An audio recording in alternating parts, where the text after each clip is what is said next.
Hello, I'm Danny Sriskandarajah, Secretary General of Civicus, a global civil society alliance with members in 180 countries. I'm also a trustee of a couple of ACF members, the Bering Foundation and Comic Relief, and I've just been speaking to the International Funders Network about civic space. I think the three things that I hope points I made in my meeting was around the closing civic space. The first is that there are very few countries in the world where civic space and those civic freedoms are genuinely open. In fact, only 26 countries, home to 3% of the world's population, we consider to be genuinely open. The second point, of course, is that in many countries, including mature democracies, we're really worried about the fact that conditions for civil society are getting worse, including in the UK, where we're worried about surveillance of certain bits of civil society, restrictions on how to use government money, restrictions around lobbying and advocacy, and of course universally we're worried that those civic freedoms are being undermined.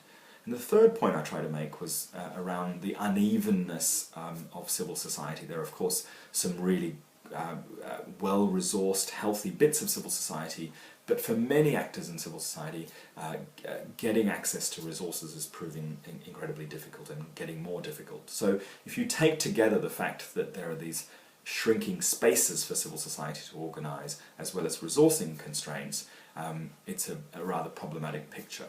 And I think funders, private philanthropic funders, have an extra responsibility to pay attention to some of these challenges.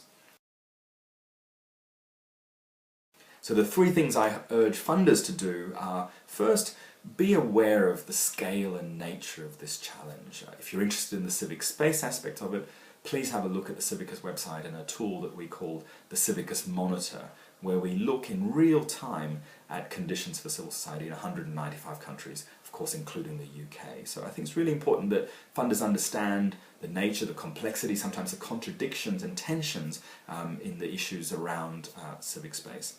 Secondly, be aware of what things you can do in the short term to address some of those challenges. Are you as a funder doing enough to push back on restrictions on civic space? Are you enabling your grantees to resist and be part of collective actions to defend civic space? Are you using your own voice as a funder or in collectives through, say, the ACF to challenge governments when they're trying to restrict civic space?